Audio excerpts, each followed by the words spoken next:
it's good to see everyone. This is a great turnout, and I know that we're all here because we care about teaching. And so I want to talk a little bit today about how we can share what we know about teaching with others. And I think that this is one of the problems of academia. I was talking with some people online for lunch today, that we're a little bit insular, right? We just go to our classes and do our research and stay in our offices and don't have as many opportunities like we have here today to talk about things that work in our teaching and to share that with other people. So I also know that we're all short on time, right? The life of an academic is a crowded one. And so when we do something, we need those efforts to count in multiple places. And that's really something that the scholarship of teaching and learning can do, is you can focus on how to improve your teaching in your class, which can inform your teaching and the teaching of those around you. And you can contribute that information by sharing it at conferences and publications, contribute to your discipline. And you can contribute to your research by getting published in peer-reviewed journals about teaching and learning, which there are more and more, both general interest and specific to the fields. So with that multitasking mindset, today I'm going to talk about both the process of conducting research on teaching and learning, and I'm going to talk a little bit about the substance of my own research on teaching and learning. In particular, I'm going to share with you some research that I've done on using simulations and on using political satire. So I'll get started by talking about this, what I see as a teaching trade-off. There's lots of interesting and innovative ways to teach out there. And personally, I love active learning. I love getting my students up and moving. I like to get them involved in intricate simulations and have them, cut out shapes and sell them on a market and be commodities traders. And I love doing all sorts of intricate things that make them think while they're physically up and moving and doing things. But as I have done this over the years of teaching, I've discovered that some of these things are really time intensive, right? It takes a lot of effort to bring these innovative techniques into the classroom. And so I wondered to myself, does being a good and innovative teacher and bringing these active learning things into my classroom, does that necessarily require a major investment of my time and resources? Because if that's the case, I don't know that I can get my publications out, right? I don't know that I can get tenure. Is there a way that I can be a good teacher without ruining my career? And one of the ways that I came up in looking at all the simulations that are out there, a lot of them, in political science at least, are really involved. You take a class of 25 students and every student has an intricate role to play. It takes multiple days of your class, so there's a trade-off between how much material you're able to cover and how long these simulations take. A lot of times you need to have computer platforms for interaction outside. There's lots of background material that the students need to have, and it can take up a lot of time. So I came up with the idea, I guess, of doing more simple simulations, what I call low-intensity simulations. And these low-intensity simulations require less preparation time and are done in a single class period or less. So sometimes one of these simple simulations, for instance, I do the prisoner's dilemma in my classes when I'm teaching my students in international relations, right, where you have the two prisoners and you can choose to cooperate and stay quiet, or you can choose to defect, and you look at the payoff matrix. So I'll have students interact and run a prisoner's dilemma, maybe changing it to a student's dilemma, and that can take 10 minutes, and then we move on with the rest of the class and we continue with the lecture. So using simple simulations or low-intensity simulations, the idea, the idea is that there's going to be less preparation. And another way that I figured out how simulations can run a little more simply is, instead of having a class of 25 students where every single student has their own specific intricate role, I split it into mini simulations that run at the same time. So instead you break up into 5 groups of 5. So there are 5 role assignments, and these students simulate the activity or the negotiation at the same time. So in political science, you just need to look for basically a conflict where there are multiple actors who have divergent interests. And that happens all the time, right? It's not hard to find that. It's happening everywhere. And then you identify 5 of those actors to negotiate some kind of a solution to this problem. 5, 6, 4, whatever the right number is that works for you. Write up some simple role assignments, and then have the students conduct that negotiation. It can take as little as 20 minutes, it can take the entire class period. If you really want, it can run multiple class periods, but the point is that it takes less involvement. So this is an example of what the classroom setup would look like. So here you'll see the first original 5 roles for the first 5 students. So over here, instead of getting a 6th role for the 6th student, that student is playing role 1 again. Right? So here we have 15 students, but instead of writing 15 different roles for them to play in the simulation, there's only 5 roles. So you have to do less prep ahead of time for this type of simulation. So I had this idea, and I wanted to use it in the classroom, but I also wanted to see if it worked and to try to share the information that I learned from this with others in the field. So this is the challenge, right, of taking what we do in teaching and turning it into something that can be publishable. So I first needed a strategy for, okay, the simulations are going to be simpler, they're going to run quickly, there's going to be less prep time, no technology involved. How are you going to come up with the ideas for what the substance of the simulation are going to be? And as I said before, I'm very much into multitasking, making things count in multiple places. So the first strategy is to use your own research. So personally, I've been doing some research when I first started thinking about this idea. I've been doing some research into solutions to protracted conflicts and peace negotiating, and I've been looking at the conflict in Uganda. And so for those of you who aren't aware, Uganda, poor country, has been having some internal problems for years and years. In particular, the Lord's Resistance Army is this rebel group that kind of is challenging the government of Uganda and giving them a hard time. And the Lord's Resistance Army is run by Joseph Kony, who's just a terrible war criminal, and he kidnaps children and cuts off people's arms, and it's a terrible situation. So I designed this simulation around the 2006 Juba negotiations, which were held in Sudan, where these different parties to the Ugandan conflict came together to try to reach a solution.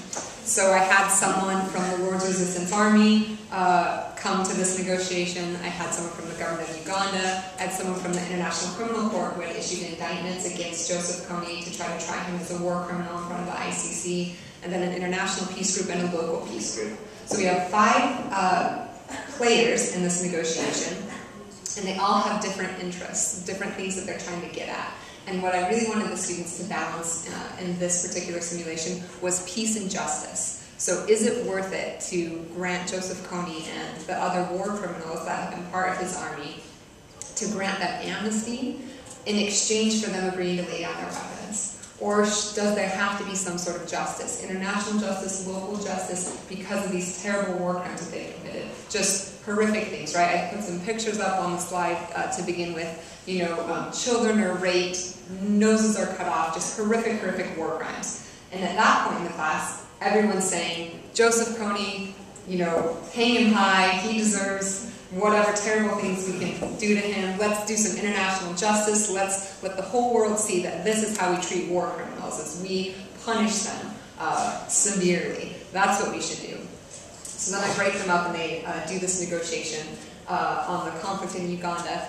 And by the end of it, people are coming to the conclusion that we just need the violence to stop. We don't care. Joseph Kony, we'll give you amnesty. We'll give you an island in the Bahamas to go live on, so long as you just leave our country and let our people have some peace. So this opportunity that they have to negotiate really changes the perspective.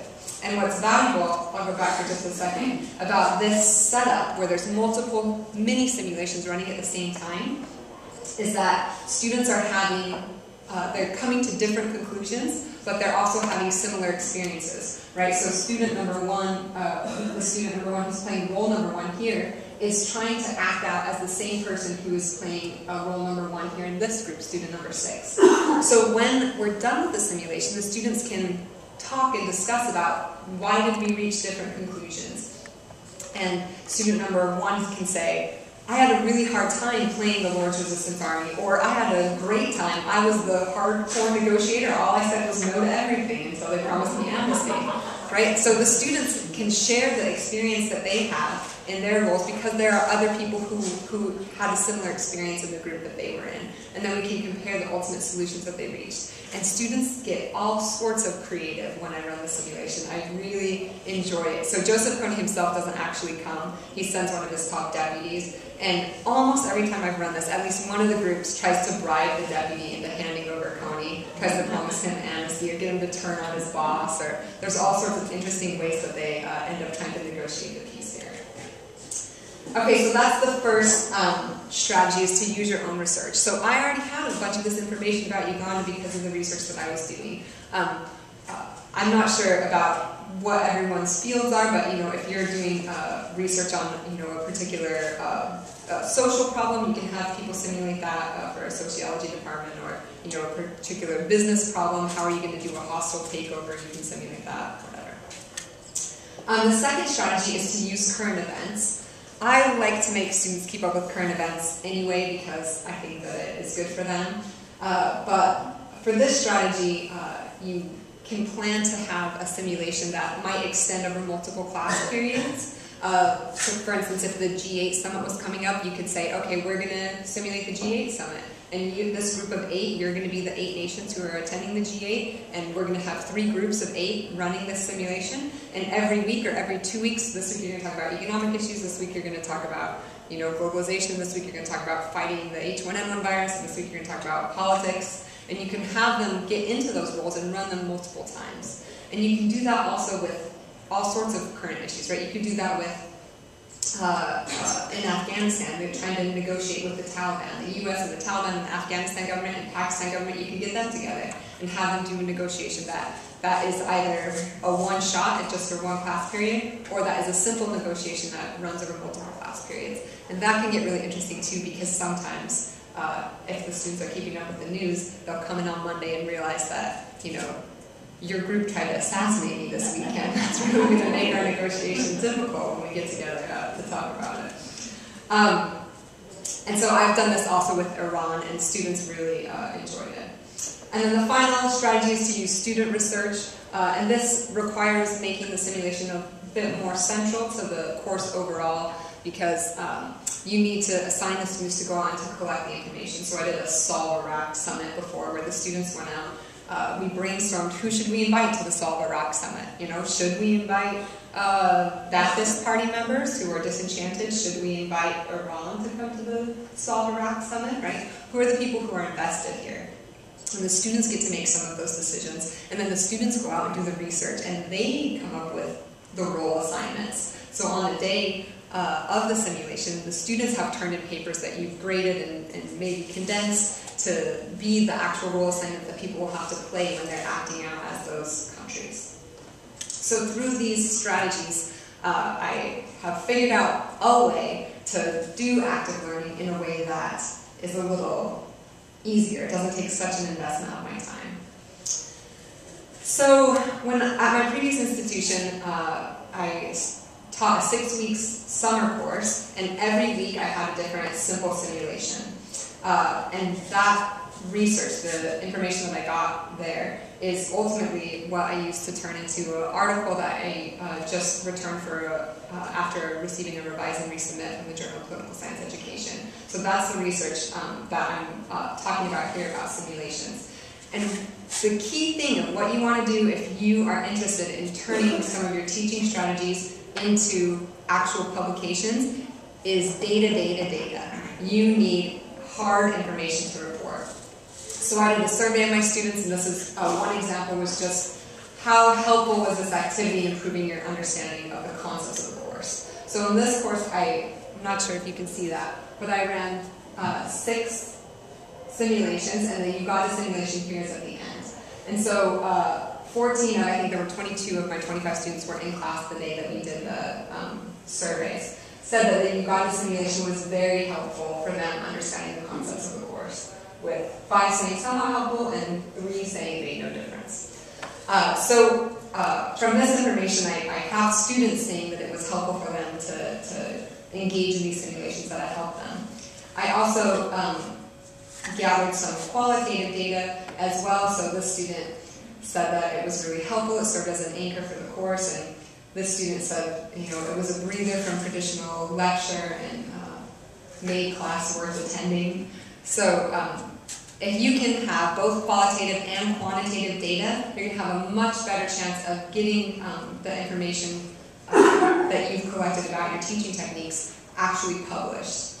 So I know a lot of us might have a tendency to just say, hey, I think this semester I'm going to try doing X in my class. And we do it and we say, hey, that worked great, I think I'll do it again.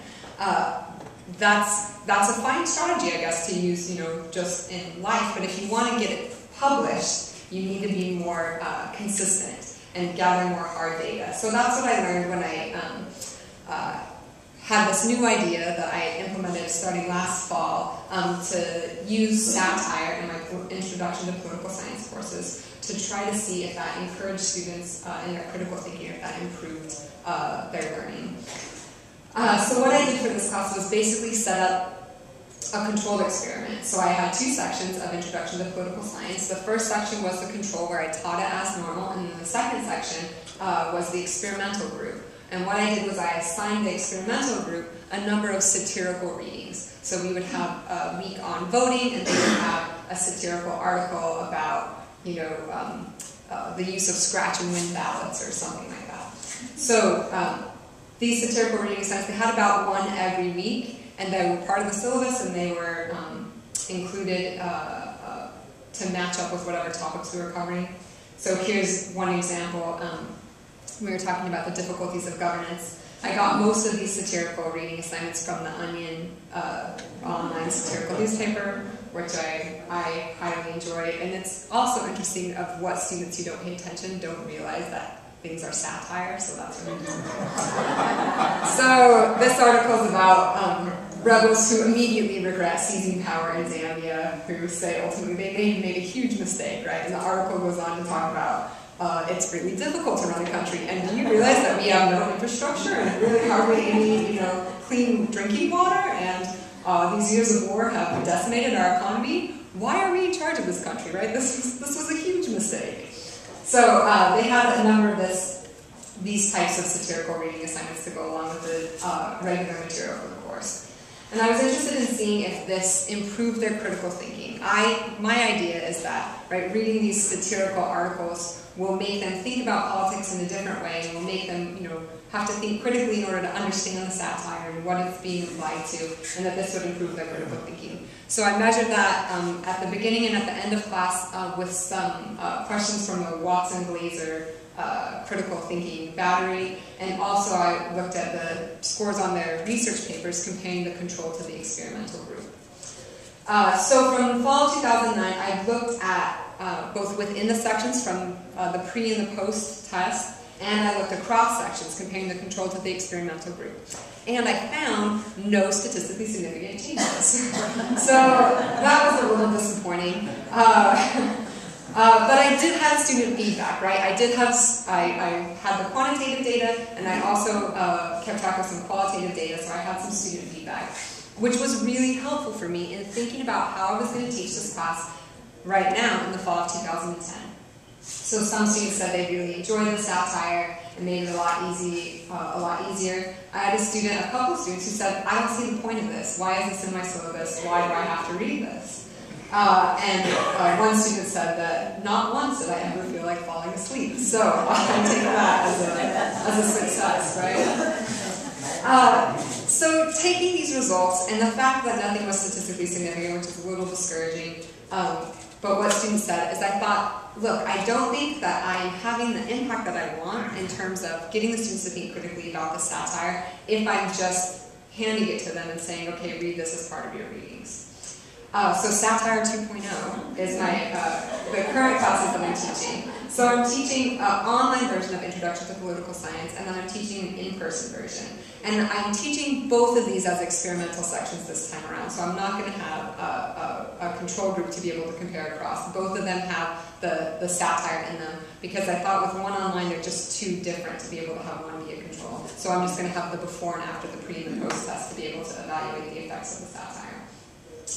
So in this class, the difference is that the students have to find satire on their own. So I give them a lot of websites and political cartoons and, you know, the Daily Show and the Onion and lots of places where they can go. And they have to find the satire. They have to bring it to the class. They send it to me the night before. I stick it in the PowerPoint for the day. And at the beginning of class, they take 2 minutes to present to the class. This is my satire, and to critically analyze it. They also turn in a one-page paper of their critical analysis. And they say, you know, this is what's happening. These are the people who are being targeted by the satire. They're being portrayed in this particular way in order to get the reader to think X. And they have to do that critical thinking, not only in the one-page paper to me, but in front of their peers.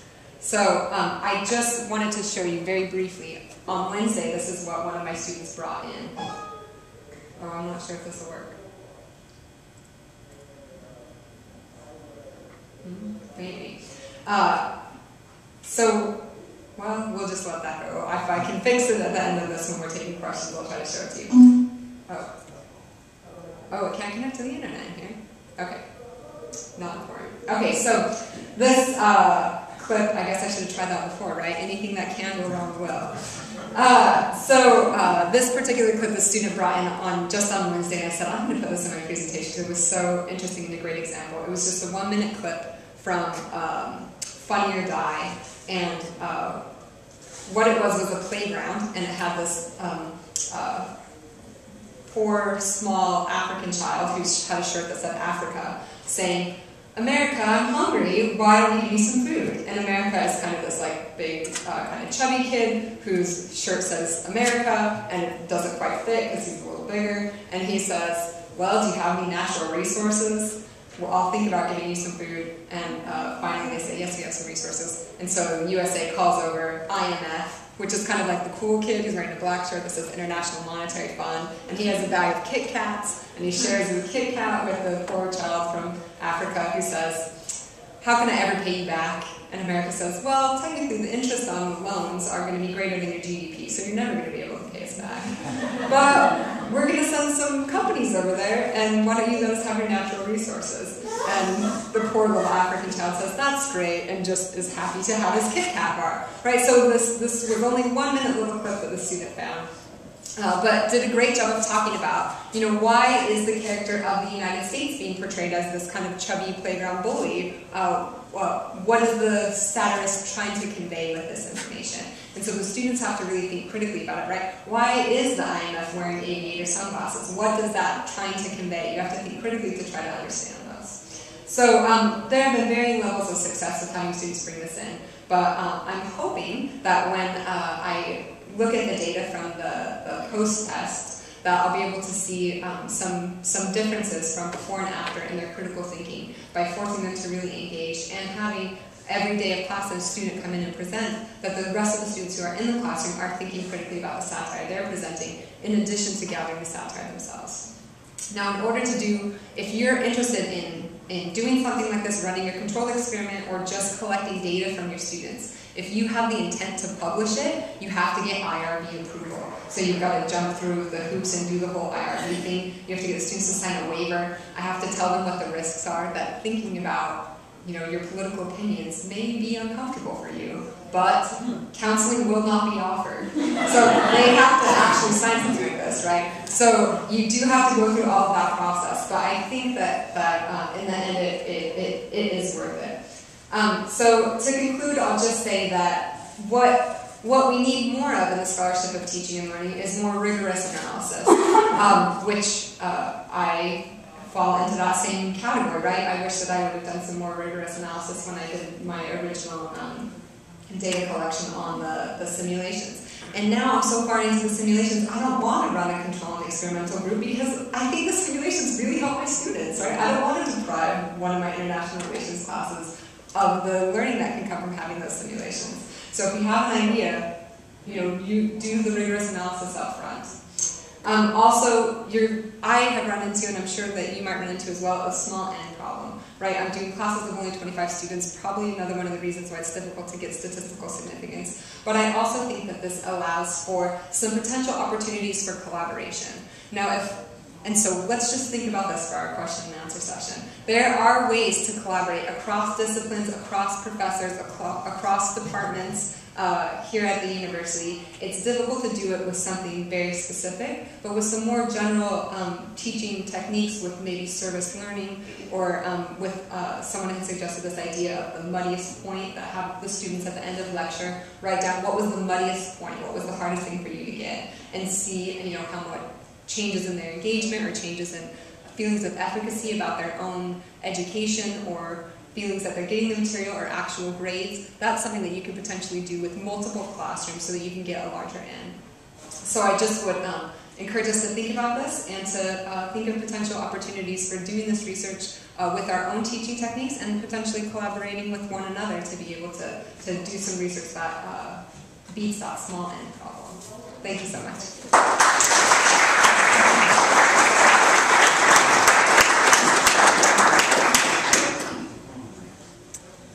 So I'm not sure what our schedule is. Should we take some time to discuss take some now? time for questions.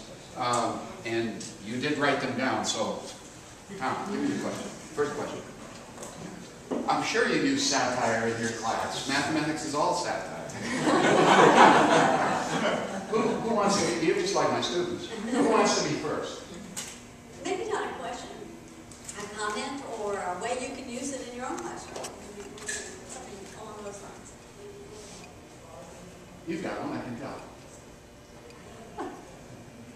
You can do it. Okay. Now, didn't we talk? Weren't you just going to get a piece of paper and write it? Okay. We'll take questions. Okay. Rebecca. Yes. How much information do you give the students about the different roles? Let's just take the Uganda simulation for an example. I usually give them a lecture or a half a lecture about what's going on in Uganda before the day. And then the day of, we just have 50 minutes, and I say, be on time that day, get to class. I randomly assign them into their groups, and then I just give them one piece of paper that's not even filled up all the way. That says, you are the Deputy Prime Minister, representative from the government of Uganda. You have had enough of this conflict and you really want peace, but you are wary of an international criminal trial because you've been doing some atrocities too, and you're afraid that might come out, so you're going to be arguing against the international trial. You might be amenable to X, Y, and Z, but you're definitely against A, B, and C. And may have last week when you described this, but what were your pre and post assessments? Yeah, thank you. So the pre and post, I asked some political efficacy questions. So I think questions about can someone like you influence government, things like that, to see if their political attitudes change. But what I'm really interested in is the critical thinking. So the pre and post were these Watson Glazier questions that is like an official psychology battery, and you can buy them. They cost a lot of money. Or you can take the examples that they have on the internet and use those. And so it's probably about 10 questions pre and 10 questions post from different things like, does this logically follow, or is this, it's general knowledge stuff about, is this argument that's being made consistent, is this a strong or weak argument, things like that. It's called Watson-Glazier, not Glazier like my last name, but Glazier like Glaser. So if you Google Watson-Glazier, it'll bring up some sample questions. So lots of businesses use them to evaluate critical thinking to decide on employees to promote or to hire. And then comparing across, I also compared their scores on their research papers, because I was hoping that the more critical thinkers would have better research papers, but there wasn't a difference in research papers. I'm hoping this time around, I also grade their one-page satirical papers, that I might be able to do an analysis and see that the people who scored higher on the satire, were they more likely to have, if they do a better job of critically analyzing it, is there a difference there as well? But of course, how much of that is due to the satire, how much is the student which is smarter beforehand? We'll see when that data comes back. My comment takes us in a slightly different direction, because I'm interested in using this kind of thing in other classes. And it reminded me of something I did a long time ago when I was teaching literature. to them were my students. But we read the book Frankenstein, Shelley's Frankenstein, and we staged a simulation of Frankenstein on trial. And we had a courtroom situation, and someone played the role of Frankenstein, and someone played the role of the prosecutor, and there was a jury there, and there were arguments and whatever. And so I think that's a great idea for the notion of simulation and taking it and putting it, you know, in other contexts, you know, like literature, or anthropology, or you know, any of the sciences.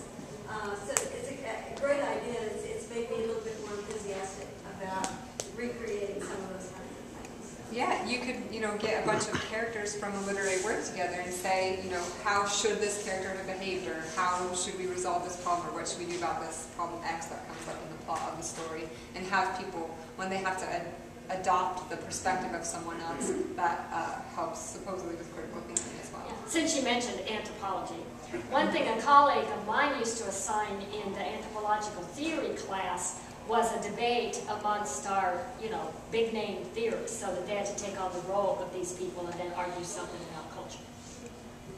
Well, thank you so much. That was wonderful. Yeah, thank you.